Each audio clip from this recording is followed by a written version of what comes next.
Hello to all our viewers around the world. Welcome to GSR, Africa's global platform.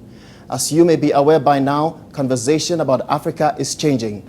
It has moved from a continent of deficit and gaps to one of opportunities, prospects, ventures, and as the World Economic Forum puts it, creativity.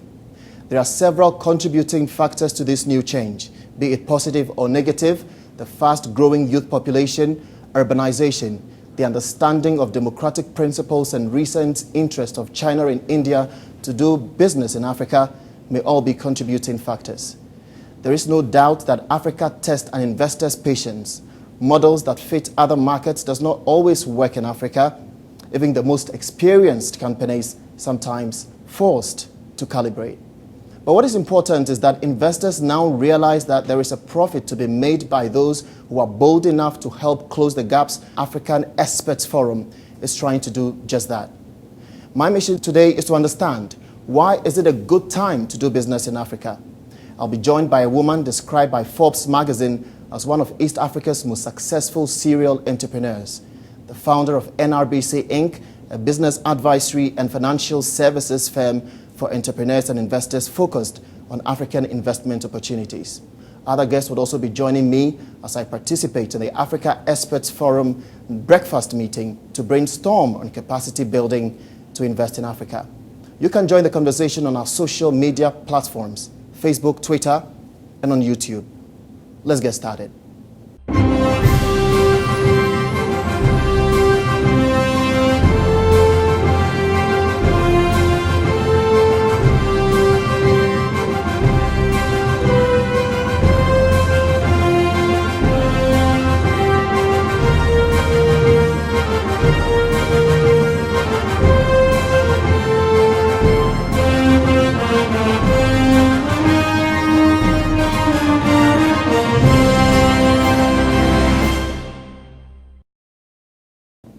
Well, joining me now on GSR is Rionge Njeri, President and CEO of NRBC Inc. and founder of Africa Experts Forum. Thanks for inviting me, Njeri, to today's Africa's Experts Forum breakfast meeting.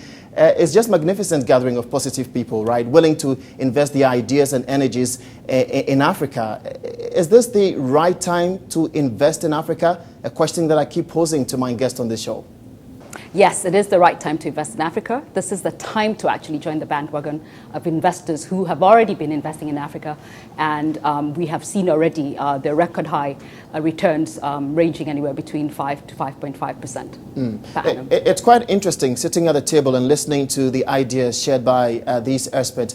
How do you think a forum like this can help break the stereotypical narrative that people out there have about Africa?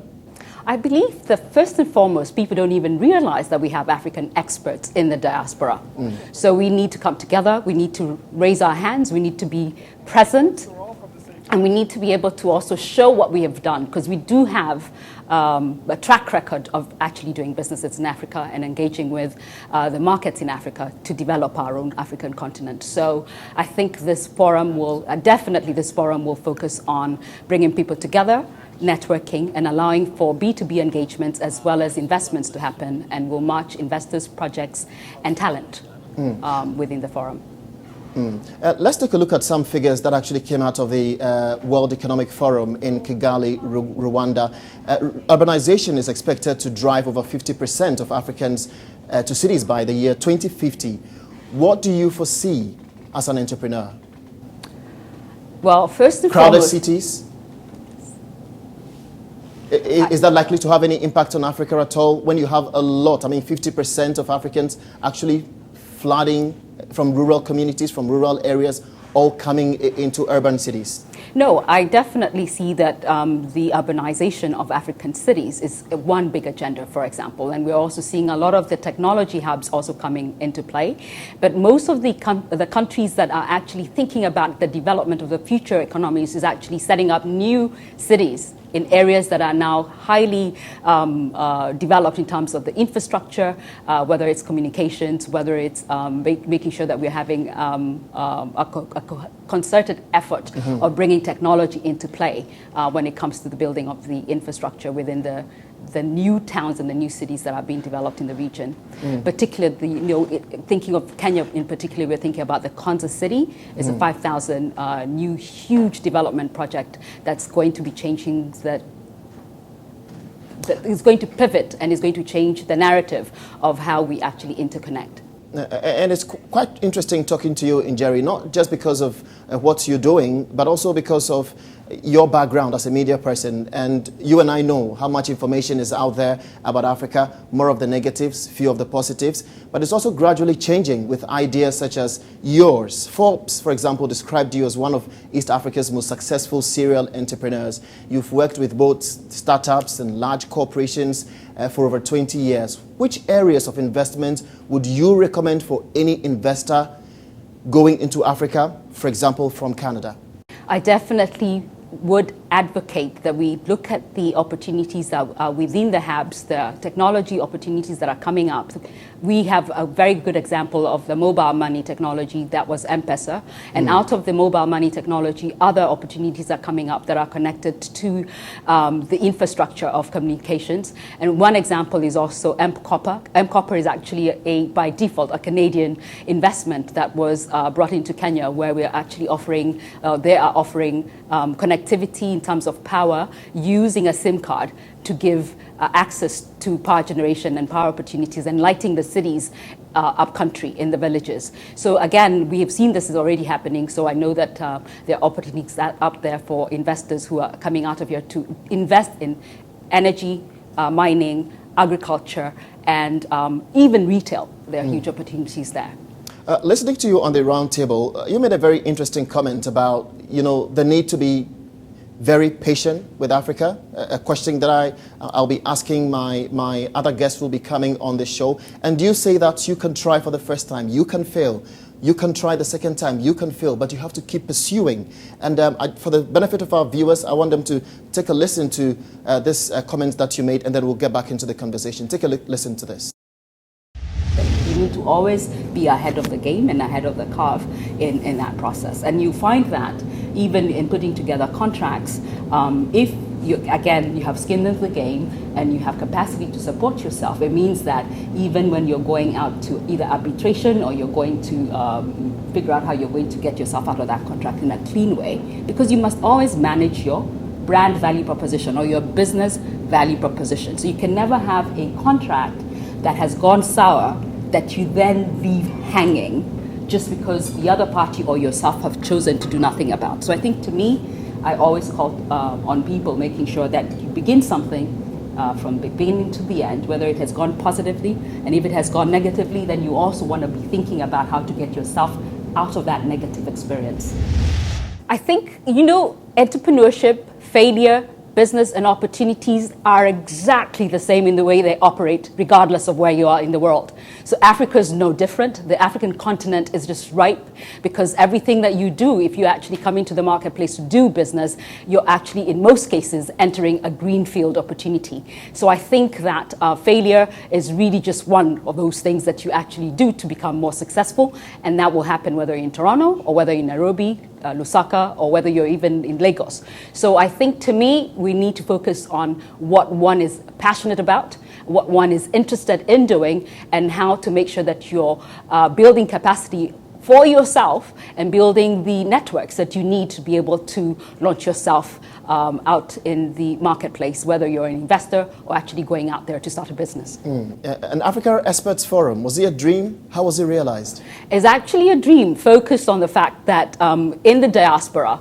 we actually remit over anywhere between 42 to 52 billion US dollars back home in supporting our family and friends.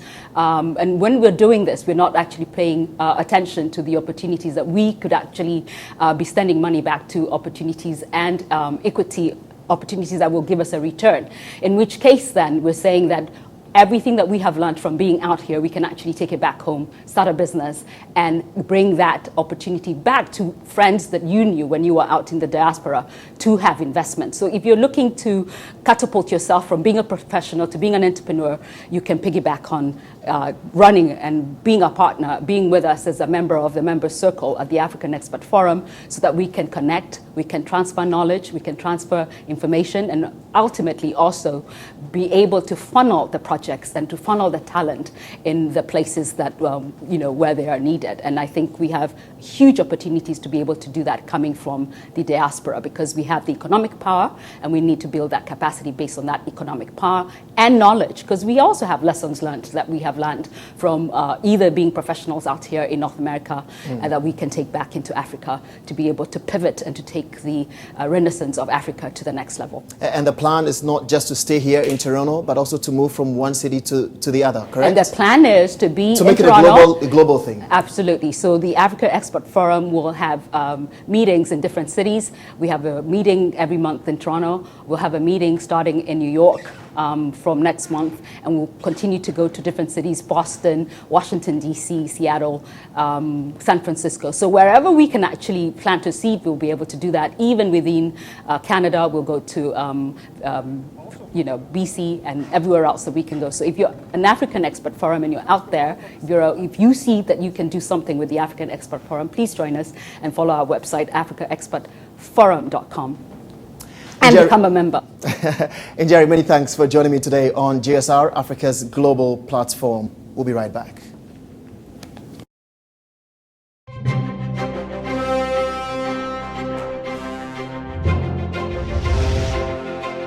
There are issues, no doubt, and challenges, but just the demographic trend is so powerful that whether it's 10 years from now or 30 years from now, that's going to become a huge place of commerce for major entities around the world who are globally relevant, and therefore it's a place where your leader who's going to be understanding of how to do business in a continent like that is so complex and is capable of doing that is probably well positioned to lead you in the world.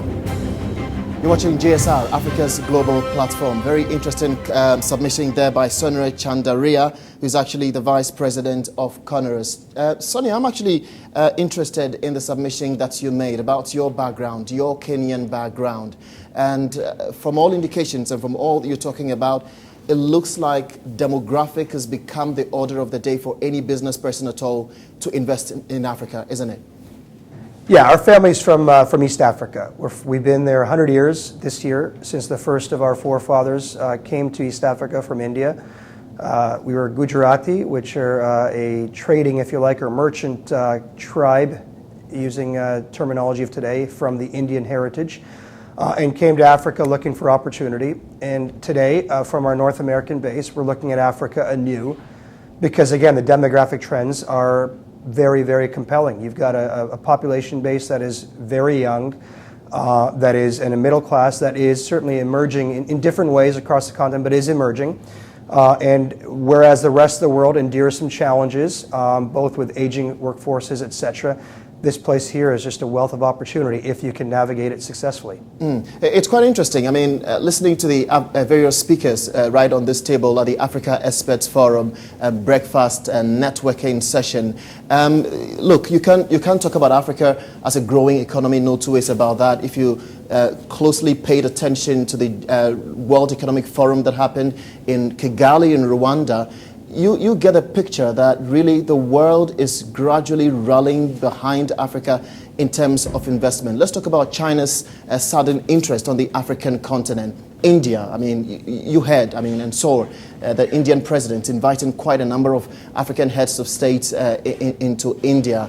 What do you think would be the way forward, especially for those in Canada who think and still have the notion about Africa's negativity? Talk about a country and a continent that came out of wars, conflicts not too long ago.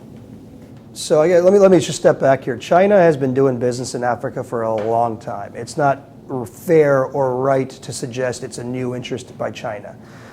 It certainly is. But of course, China wasn't going into a war-torn nation like Liberia. No, but who was? I guess is part of that question, right? But China has been playing on the continent for a long time. The reality for China is, they're the factory of the world today, like it or not, and therefore they need raw materials and resources in order to continue to keep their supply chain properly primed. And so they're out there in Africa primarily looking around to lock up resource bases, et cetera, to feed their factory. And they've been doing that for a long time. They've been doing that in countries that were on the other side of the Western axis, if you like, because those same countries needed an ally, and China was prepared to be that ally. India certainly is identifying and recognizing that it has both a diaspora that is present in many pockets around the continent, as well as itself a need for doing more trade with this growing, aspiring middle class in Africa as well. In fact, you mentioned that Modi has been inviting a lot of African leaders to India. He's actually making a trip to East Africa in August. In fact, one of my uncles actually is hosting him, is chairing the committee, I guess, that's hosting him in Kenya. And it's wonderful, given it's a century this year that our family itself has been in Kenya. But moving along from that, I think the reality is that the demographic trends and all aside, Africa has been troubling for many folks because of its heritage, its war-torn heritage in many pockets, etc. But it's realizing, it's recognizing in different ways that ultimately stability for its own people is a critical element in order to attract foreign direct investment, which is how they're going to unlock their own potential and fulfill it as well. Let's talk about the essence of a program like the Africa Experts Forum, where you have all these experts in economy sitting down and looking at the table. You see a lot of young people at this round table, though there might be, some old minds to also lead the way in a way. You think that it is about time the youth take up, the mantle in trying to redefine Africa's interest in global economies? Absolutely. Again, you're looking at a continent which has got 60% of the population or so under the age of 25. Whether we like it or not, the youth are taking charge. I think in the next decade, the numbers again are pretty powerful vis-a-vis who's going to be deciding, the political outcomes, etc. So whether we like it or not, it is going to be the youth or the young, whoever, under 40 age group, let's say, or under 35, who will be dictating where the continent goes, which is powerful in itself, and therefore engaging with them, embracing them, and guiding them is also critical. So I think you need certainly the wisdom at the table. Let's not exclude that by any means, but the direction it goes will be heavily influenced by the youth. And very interesting. Your father is from where? Kenya? Yeah, my father's born in Nairobi, came to Canada 41 years ago last week. He and my mother were married 1 year. He had great ambition, as he says. He's a young man who thought he could take on the world. Came to Canada and with 2 suitcases each. Wow. And established tremendous success here. His brothers followed over the decade or so thereafter. Really made this a nucleus for our family's operations out of North America and had great success. And then about 5 years ago, he was asked by President Museveni to take on the post of the Honorary Consul of Uganda here in Toronto, and with that sort of had a legitimate and compelling reason to be giving back in a meaningful way to Africa and East Africa in particular. And any plans of taking the family business, CONROS, to Africa? We're already well, the CONROS is sort of the parent company, but we've already been investing a lot of energy the last couple of years exploring investment opportunities in Africa. Again, our heritage is East African, so we've been grounding a lot of it out of East Africa, but certainly see opportunity beyond East Africa and in very disparate sectors than what we've been doing here in North America as well. We're looking at projects in ICT and agro, in mining, and beyond, and again in places like Rwanda, Uganda, Swaziland, and then Ghana even. So very, very disconnected in some ways, but relationships actually are critical. And so where we have incumbent relationships, it's natural to go there. Places like East Africa being one of those. But otherwise, it's where we can forge relationships that we can rely upon and trust. That's how we judge where to go, because again, in the end, you do business with people, and you need to do business with people you can trust and work with. And the perception all over the world is that to do business in Africa, you need a lot of patience. And I heard you re-echo that. Any challenges that you faced yourself? You need patience, but you need patience the world over. I mean, the reality is right now, returns, if that's how you're going to measure a decision to invest in a particular venture, returns around the world, even after last week, are certainly challenged versus what they were 10 years ago, let's say.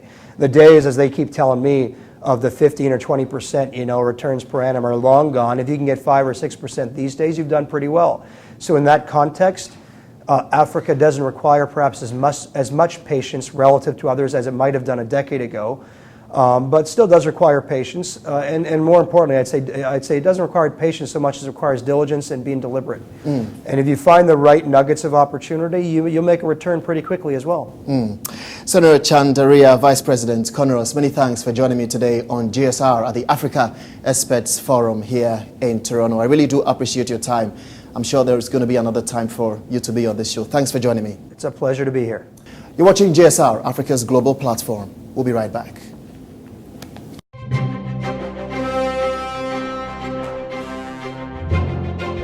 We have a huge opportunity in Canada because capital is very cheap right now. I mean, money is cheap in Canada, really. The interest rates are at some of the lowest rates that they've ever been.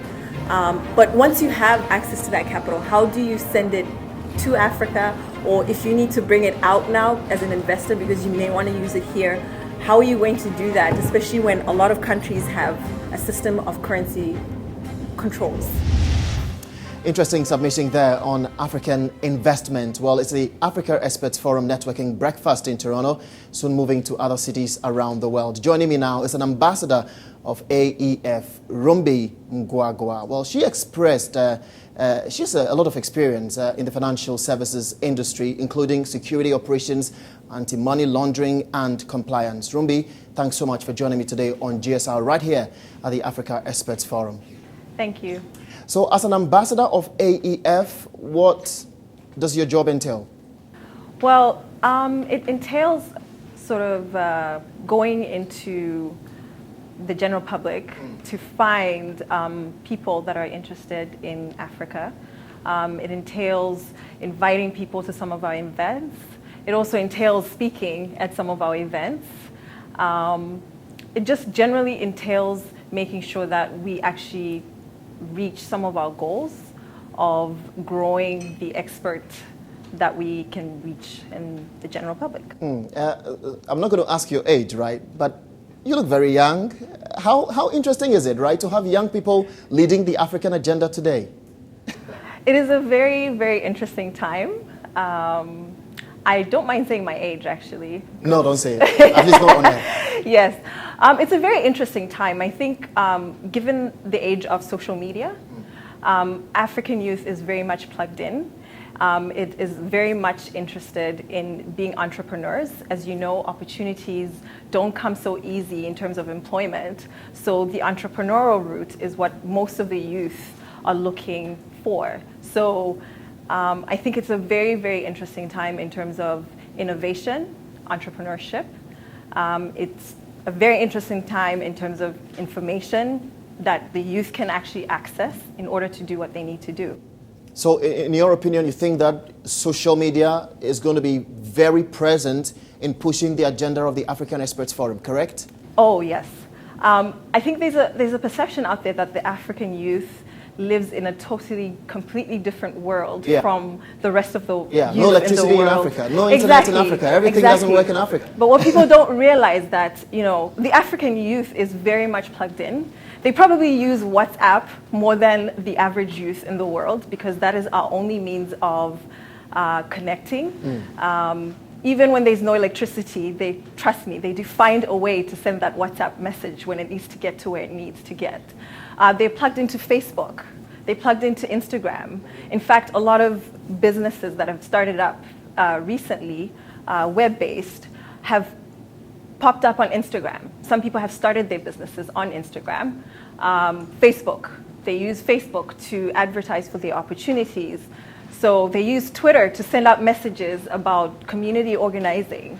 So it is very, very much plugged in. African youth is very, very much plugged in. Let me ask you a question that has actually been bugging my mind. And anytime I have a conversation with a lot of the guests, I get the same thing over and over again. Which of these alternatives do you think would work better in Africa? Africans in the diaspora returning and recognizing the potential and opportunities in their own countries, or Africans convincing others to go and invest in Africa? I think both. We need both.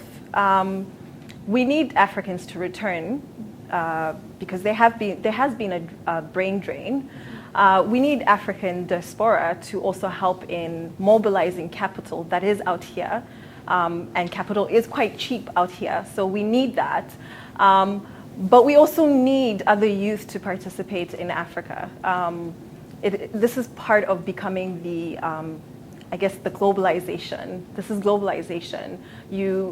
In general, youth have to move around in order to participate in the general economics of the world. So I don't think there's just, it's just a one approach to the situation. But I do also want to emphasize that whether it's the diaspora going back or it's local Westerners or Canadians going to Africa, we should emphasize the fact that the people who know the economics of the space are the local people. So when you are going there, you have to respect the fact that they know. You can't go in there thinking that you know everything because you're coming from Western society. So that is something that a lot of people have had to learn the hard way. But I will emphasize that being in the diaspora has its advantages, but it doesn't mean that you know everything. You're generally going to need to leverage the local knowledge that is already there, and you're going to partner up. This is not about telling people what they're supposed to do. These are your partners.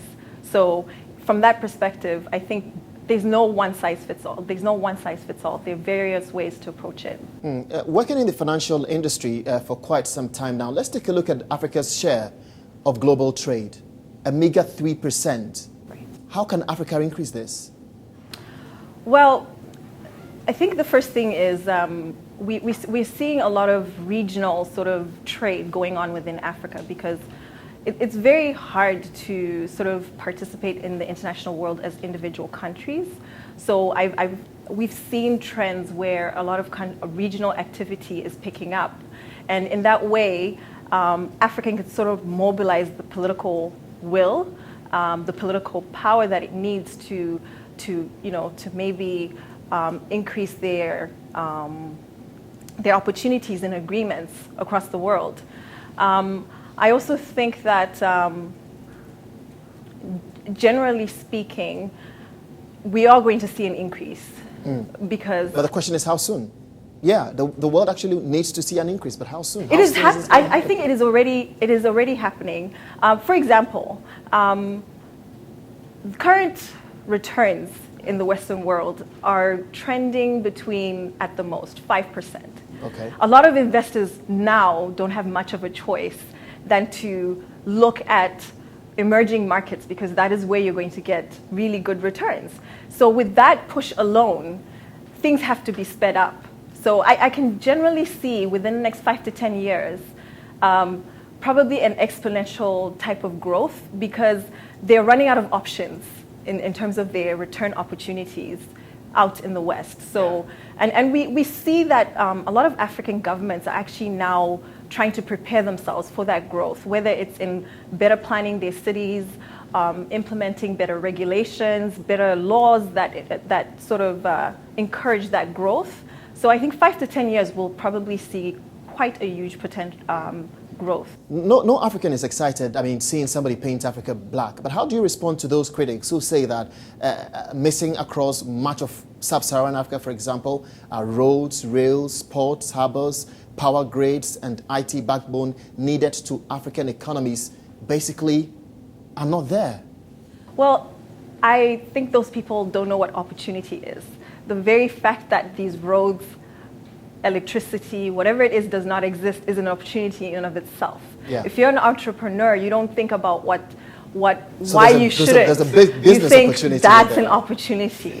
And I think that's the problem with a lot of people that think they want to invest in Africa, but they talk about the challenges. In fact, the challenges in themselves are opportunities. And I often, when people talk to me about that, it's usually an indication that they're not ready. They're really not ready. Wow. Africa Experts Forum Ambassador Rumbi Mugwagwa, I really do appreciate your time with me here on JSR today. I wish you all the best as you embark on this amazing journey to honor the Black continent. You're watching JSR, Africa's global platform. And now to the JSR question of the day. According to the World Economic Forum, urbanization is expected to drive over 50% of Africans to cities by which year? A, 2030, B, 2025, C, 2060, and D, 2050. We'll be right back.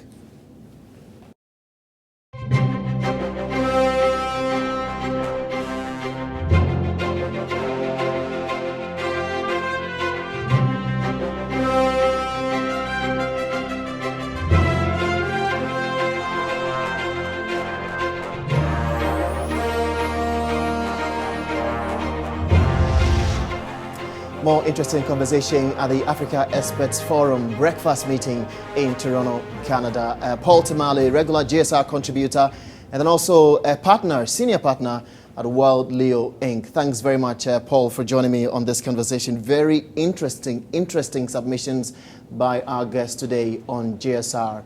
Everybody willing to invest in Africa. How does it come across to you? It is certainly an exciting time for Africa, and I certainly appreciate the Africa Experts Forum bringing together mainly members of the diaspora in Canada for a monthly breakfast meeting to discuss Africa's opportunities. Young people, clearly overrepresented, which is a great thing. What I see, though, is still a reluctance on the part of should we say the money sources, the investors, to really go in, all into Africa. The time is now. When you look at all the things happening in the world, Brexit was an interesting event that kind of shows you where Europe is headed. Africa is really the place to be. I think we should be seeing more momentum of investment going to Africa. I'm really amazed by the submission made by Njeri earlier, who also said that, look, yeah, we've talked over and over again about investment in Africa. It's been said over and over again. We have to keep talking about it. The more you keep talking about it, the more it raises the very important question about things happening back in Africa. We talked about China interest. We talked about Indian interest. And then we had Rumbi coming in also talking about the importance of investors going into Africa because, of course, there are various opportunities in there, for them. Wrap this thing up for us. 10, 20, 50 years from now, where do you see Africa Experts Forum placed on the global ladder? I certainly hope and expect that African Experts Forum, 10, 20 years from now, will be seen as one of those organizations that played a seminal role in getting certainly Canadian interest in Africa increased. Hopefully the United States, certainly global interest. Because, when you talk about 10, 20, 50 years, the numbers are staggering. People have probably mentioned Africa's population now at about 1.1 billion people. By 2050, which you have echoed over and over again about youth involvement. Huge growth. 2 billion people by 2050. This is the globe's market. If you're looking for a place where you have a population growth of young people, you're looking at a place that, as Ruby mentioned, infrastructure development has to happen. It's all Africa. So, organizations like the African Experts Forum, what's really being done here is to highlight the fact that Africa is the place to be. And I don't think we can have enough organizations and people sending that message out. Africa needs trillions of dollars in investment, trillions. And most governments right now have puny budgets. And I know African countries are worried about, we have too much debt, etc. But the fact of the matter is, you cannot put enough money into Africa. This is really the time to go in. And how do you respond to those who say that, look, a forum like this should be not just 3 months or something like that, it should happen frequently? You want to vote for that as well? Sure. It's just every month, per se? I would say every month, yes. The only thing about events, of course, is logistics. But frankly, I don't think, as I said before, you can do enough cheerleading for Africa. The investment world certainly, and we know how that works. The money's sitting in Europe, in North America, in Asia, and yet all the opportunities in Africa. So you cannot have enough people sending out the message that investment should be happening in Africa. So yeah, we should do these things as frequently as possible. I vote for that. Paul Tamale Musumwa, many thanks for joining me today on pleasure. GSR, Africa's global contributor, and is a regular GSR contributor and also senior partner of World Leo Inc. Thank and you, now Jefferson. to the GSR question of the day. According to the World Economic Forum, urbanization is expected to drive over 50% of Africans to cities by the year, and the correct answer is 2050.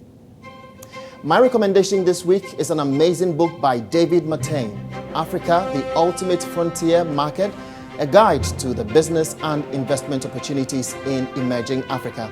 By following the long-term development described by the author, you'll actually understand the pace of change in Africa in the past and gain an appreciation for how its business and economy will progress in the future. Well, this book may be an essential addition to your investment library. And thank you all, our viewers around the world, for being part of today's edition of GSR. Join the conversation on our social media platforms and watch other episodes of GSR on our YouTube channel. This has been GSR, Africa's global platform, came to you specially today from the Africa Experts Forum breakfast meeting in Toronto, Canada. See you next week.